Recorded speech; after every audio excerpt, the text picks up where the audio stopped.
The Glastonbury Festival is one of the most famous music events in the world, a sprawling spectacle of performance and culture held on a farm in Somerset, England. Every year it draws hundreds of thousands of people and is broadcast live to millions more at home by the BBC. In the summer of 2025, amidst the usual celebration of music and arts, the festival became the centre of a fierce national controversy. The source was a performance by Vylan, a London-based rap-punk duo known for their politically charged lyrics and energetic stage presence. Their music often tackles issues of social justice, racism and inequality, earning them a dedicated following who appreciate their unfiltered and confrontational style. Their set on one of Glastonbury's main stages was expected to be provocative, but few anticipated the storm that would follow during their performance on June 28, 2025. The band's frontman, Pascal Robinson Foster, who also goes by the name Bobby Vylan, led the audience in a series of chants that reverberated far beyond the festival fields. The most contentious of these was a call for death. Death to the IDF, referring to the Israel Defense Forces. This chant was repeated by a segment of the crowd, amplified by the festival's powerful sound system. Alongside this, the singer used the highly charged slogan, "From the river to the sea, Palestine will be free," and recounted a personal story about once working for what he described as a fucking Zionist. The entire performance, including these specific moments, was broadcast live on the BBC's iPlayer streaming service, bringing the raw and inflammatory language directly into living rooms across the United Kingdom. The BBC, as the national broadcaster, has a duty to cover significant cultural events like Glastonbury, but it also operates under strict guidelines regarding impartiality and offensive content. For live events, this presents a unique challenge, as the broadcaster has limited control over what performers might say or do in the moment. In this case, the BBC did display an on-screen warning before Bob Vylan's set, alerting viewers to the potential for very strong and discriminatory language. However, the explicit nature of the chant calling for death to a national army was a line that many felt went far beyond strong language and into the realm of incitement and hate speech, leaving the broadcaster in an incredibly difficult and compromised position. The decision to continue the live stream without interruption became a central point of the ensuing debate. While the on-screen warning showed some level of foresight, critics argued it was wholly insufficient for the severity of the rhetoric that was broadcast. The chant was not a fleeting accidental expletive, it was a deliberate and repeated call led by the artist on stage. For many viewers, particularly those in the Jewish community and others sensitive to the complexities of the Middle East conflict, hearing such a chant on the national broadcaster's platform was profoundly shocking and distressing. The incident immediately raised serious questions about the BBC's editorial judgment and its responsibility to prevent its airwaves from being used to amplify what many considered to be dangerous and hateful messages.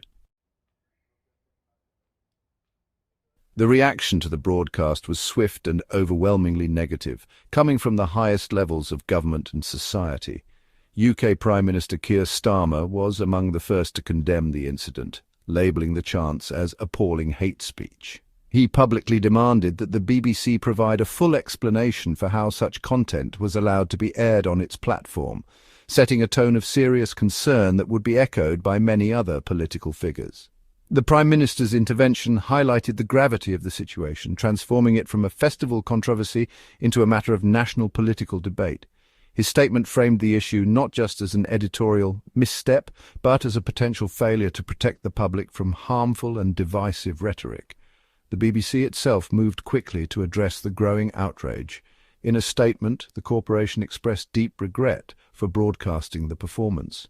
It described the chants as anti-Semitic, deeply offensive and utterly unacceptable, making it clear that such sentiments have no place on our airwaves. The BBC affirmed that it stands firmly against incitement to violence and, as a tangible measure, removed Bob Vylan's set from its iPlayer catch-up service, preventing it from being viewed again. This apology and action were an attempt to control the damage, but for many the core question remained: why wasn't the live feed cut in the first place?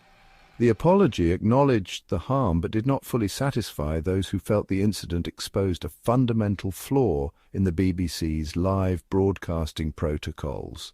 The condemnation was not limited to political and media circles. The organisers of the Glastonbury Festival, who cultivate an image of peace and unity, also issued a statement expressing their dismay. They said they were appalled by the on-stage comments, stating that the rhetoric had very much crossed a line from political expression into something far more dangerous. For an event that prides itself on inclusivity, having one of its stages used for such a purpose was a significant reputational blow. Similarly, the Israeli embassy in the UK released a statement saying it was deeply disturbed by the inflammatory and hateful rhetoric expressed on stage, articulating the profound sense of threat and offence felt by many Israelis and members of the Jewish diaspora. In the face of this widespread condemnation, the artist Bobby Vylan took to social media to offer his perspective. He did not apologise for his words, but instead defended his actions as a form of protest and empowerment. He wrote about receiving messages of both support and hatred, and framed his on-stage call as part of a broader struggle for justice. "Teaching our children to speak up for the change they want and need is the only way that we make this world a better place," he stated. This response positioned the chant not as an incitement to violence, but as a legitimate expression of political anger against a military force he and his supporters view as an oppressor, further deepening the divide between his defenders and his critics. The controversy quickly escalated beyond public statements and entered the realm of official investigation. The Avon and Somerset Police, the force responsible for the area where the festival is held, confirmed that it had launched a criminal investigation into the performance. The incident was recorded as a public order incident, a category that covers behaviour likely to cause harassment, alarm or distress.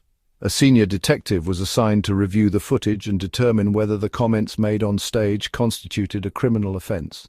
This review would need to consider a range of legislation, including laws related to public order and, crucially, hate crimes. The police involvement signalled that the words used were being treated not just as offensive, but as potentially illegal. The police were not only investigating Bob Vylan. Another group, the Irish language band Kneecap, also came under scrutiny for their own set at Glastonbury.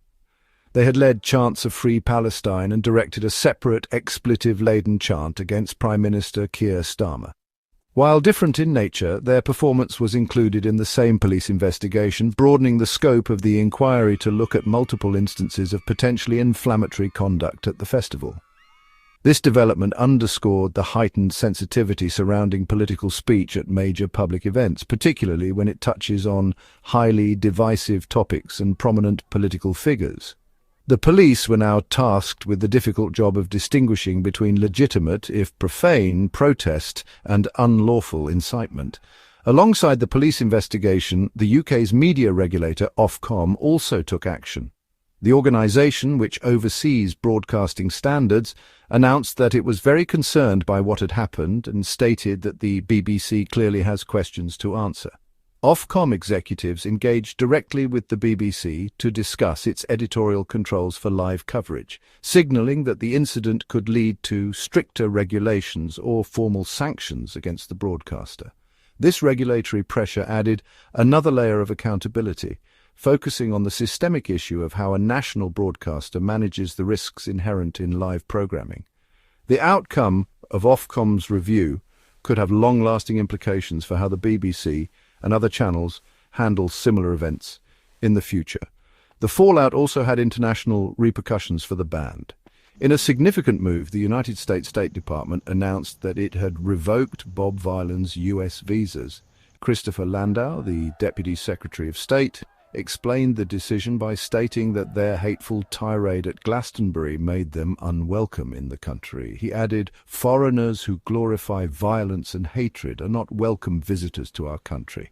This action demonstrated that the consequences of the performance were not confined to the UK.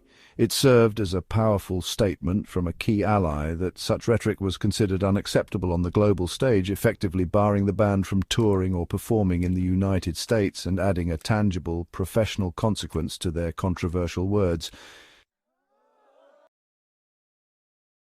To understand the intensity of the reaction, it is crucial to place the Glastonbury incident within its broader context. The performance took place amid extremely high global tensions surrounding the Israel-Gaza war, which began in October 2023. The conflict has resulted in immense suffering and a staggering death toll, with Gaza's health ministry reporting over 56,000 Palestinians killed. This backdrop has fueled passionate and often polarized debate worldwide, with strong feelings on all sides. For supporters of the Palestinian cause, phrases like "from the river to the sea" and criticism of the IDF are seen as legitimate expressions of solidarity and resistance against what they describe as a brutal military occupation. They argue that such language is necessary to draw attention to the scale of the humanitarian crisis. However, for many others, particularly in the Jewish community, this same language is perceived very differently. The slogan "from the river to the sea" is often interpreted as a call for the destruction of the State of Israel, therefore as anti-Semitic. A chant explicitly calling for death to the IDF is seen not as a political statement against a military, but as a direct and violent incitement against Jewish people, for whom the Israeli army is often seen as a protector. This is why the BBC itself labelled the chant anti-Semitic in its apology. The profound disagreement over the meaning of these words lies at the heart of the controversy, showing how the same phrase can be a rallying cry for one group and a threat of existential violence to another. The incident has also placed the BBC under renewed and intense scrutiny regarding its coverage of the Israel-Gaza conflict. The corporation has long struggled to navigate accusations of bias from both pro-Israel and pro-Palestinian advocates. Before the Glastonbury controversy, it was already facing criticism over its editorial decisions, including an investigation into a documentary about Gaza and the choice not to air another programme for impartiality reasons. Bob Vylan's performance and the BBC's live broadcast of it added fuel to the fire, reinforcing a perception among some that the broadcaster's editorial controls were failing to prevent the platforming of extremist views, thereby damaging its reputation for impartiality. Ultimately, the story of Bob Vylan at Glastonbury serves as a powerful reminder of why words matter, especially when spoken from a prominent stage and amplified by a national broadcaster. In a deeply divided society where public discourse is often fraught with anger and grief, the line between passionate protest and dangerous incitement can become blurred. This event has forced a national conversation about the responsibilities of artists, festival organizers, and media outlets. It highlights the challenge of fostering free expression while simultaneously protecting communities from what they perceive as hate speech and calls for violence. The ongoing police investigation and the public debate ensure that the echoes of that chant will continue to be felt for a long time to come.